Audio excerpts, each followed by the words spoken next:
Alex is on his couch, phone in hand, his white cat curled up next to him. AI business ideas, side hustles that anyone can start today. People saying, if you're not rich by 25, you're failing. It's loud, it's fast, it's all about now. Then a different video pops up. It's a quiet documentary clip about Amazon. On screen there's grainy footage of a tiny office. The narrator says, it started as an online bookstore. It barely made a profit for years. It got mocked on TV as Amazon.bomb. Some investors said it would collapse like every other .com. Fast forward, Amazon is now one of the most powerful companies on earth. Alex frowns and thinks, wait, how did a company that sold just books and lost money for years become this huge? Patience. Why slow is secretly powerful moats. Why some careers and investments are hard to kill. And those three ideas can completely change how you build your career and your investing plan as Gen Z. Let's rewind. Amazon didn't wake up one day and say, we're going to do everything. It started with one niche, books. Why books? Easy to ship standard product, huge variety. People already wanted them. So Amazon starts with a website that lists books, a system to take orders and payments, a small setup to pack and ship. At first, it's tiny. It's just another website in a sea of websites. But here's the important part. Every time Amazon shipped a book, they weren't just making money. They were building infrastructure, better website design, customer accounts and data warehouse processes, shipping deals, software to track everything. Once that infrastructure existed, Amazon could say, if we can ship books, we can ship other stuff too. So step by step, they added electronics, clothes, household items, pretty much everything. Then they added Prime, fast shipping, streaming, extras, all glued to one membership, AWS, renting out their servers and tech to other companies. Ads, companies paying to appear higher in search logistics, their own delivery network, planes, vans, etc. All built on top of the same core systems. That scale, build once, use many times. Add new things without starting from scratch. Now pause and bring this to your life. Most Gen Z advice online is about the next thing. Start this side hustle. Launch this offer. Try this strategy. But almost nobody talks about building infrastructure in your own life. For you, infrastructure looks like core skills, writing, communication, data, tech, problem solving, basic systems, a budget, a calendar, a learning routine, a small portfolio, projects, content, GitHub, design work, case studies. Once those are in place, you can plug in different jobs, freelance gigs, client side projects, a business. Just like Amazon plugging new products into its system, Alex realizes, I don't just need more things to try. I need a base that makes every new thing easier. That's the power of scale in your own life. For years, people looked at Amazon's numbers and said, this company barely makes a profit. This is a joke. Real businesses make money. But Amazon was making a different choice. Instead of taking every extra dollar as profit, they kept reinvesting, building more warehouses, improving logistics, expanding AWS, making Prime more attractive, constantly upgrading tech and infrastructure. On the surface, it looked unprofitable. Underneath, it was loading a spring. Imagine two businesses. Company A tries to look rich early, pays out as much profit as possible, doesn't build a deeper moat. Company B reinvests profits into better systems, looks weaker short-term, becomes unshakable long-term. Amazon chose to be Company B. Now bring that down to a personal level. In your 20s, your profits are time, energy, a little extra money. You can either spend it all now, extra nights out, instant upgrades, new stuff to keep up with everyone else, or reinvest a chunk into skills, courses, books, practice, health, sleep, movement, food, network, events, reaching out, relationships, investing, index funds, savings. Alex looks at his week. How many hours go into things that leave nothing behind? How many hours go into things that make his future self stronger? He doesn't have to become a robot. He can still have fun, but he starts to see, if I reinvest even 20-30% of my time and money into things that compound, I'm building my own Amazon. Amazon's secret, we're not failing because we have low profit now. We're investing so we can dominate later. You can do the same on a human scale. Let's talk moats. Imagine a castle with water around it. The water is the moat. It makes it hard for enemies to attack. In business, a moat is what makes a company hard to copy. Why customers stay, why competitors struggle. Amazon's moat is a mix of logistics and scale. Years of building warehouses, trucking, delivery, software. It's insanely expensive and complex to recreate. Customer trust and habit people. Trust that what they order will arrive, they know they can return stuff. They're used to checking Amazon first ecosystem.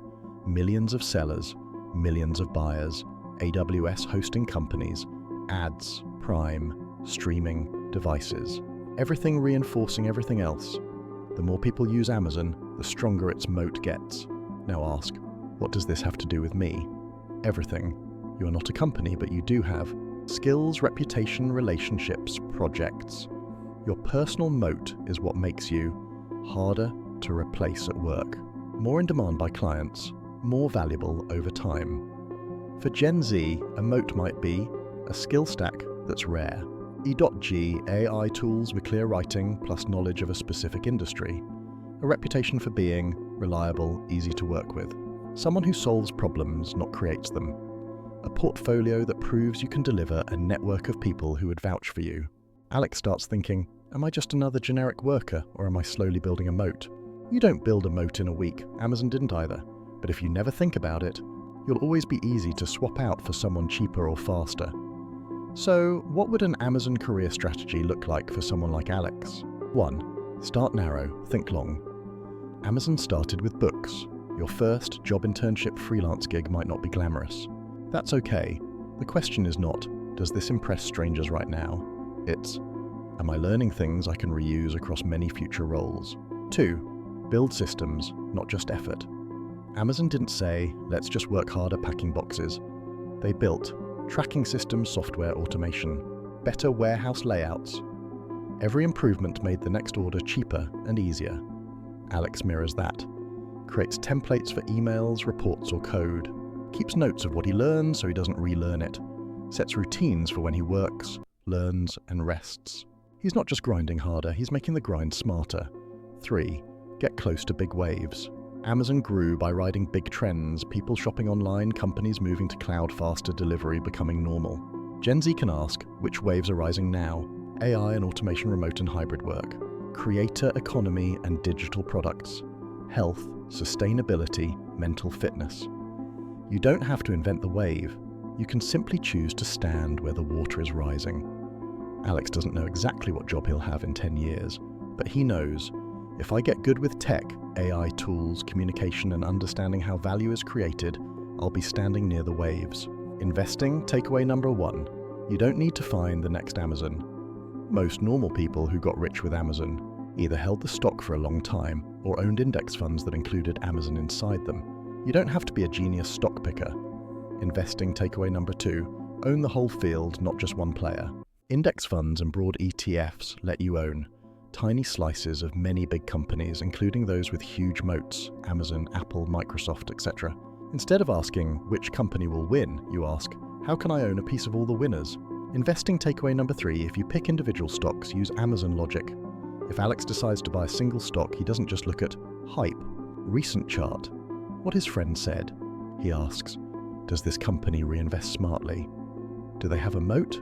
Will people still care about this product service in 10 to 20 years? Do I actually understand how they make money? He knows most of his money belongs in boring index funds. If he takes small shots with individual companies, he uses Amazon-style questions, not TikTok-style hype. Amazon's journey isn't just a business flex, it's a blueprint. For Gen Z, that blueprint sounds like this. Build a strong base. Skills that scale, writing, tech, data, communication. Systems for money, time, and learning. Reinvest early. Time, skills and health. Money, savings and investments, not just lifestyle. Think in moats. Become harder to replace year after year. Build a body of work and a reputation. Stay near big trends, don't fight the future, lean into it. Invest simply, long-term. Use index funds as your core.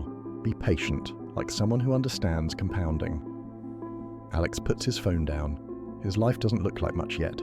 No flashy car, no viral success. No, I made a 100K in a month headline, but now he sees things differently. Amazon wasn't impressive at the start either, he thinks, scratching his cat's head. It became impressive because it built the right things and gave them time.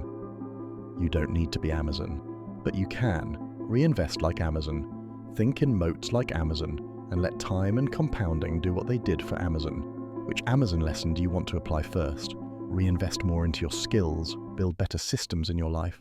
Keep your investing simple with index funds. Comment below with skills, systems, or investing so I know what to dive deeper into next. And if you want more calm, modern money breakdowns of companies like Amazon, Tesla, and big investors like Buffett, subscribe to Confident Wealth Wisdom. We'll keep turning massive business stories into simple Gen Z-friendly moves you can actually use to build your own quiet, compounding wealth.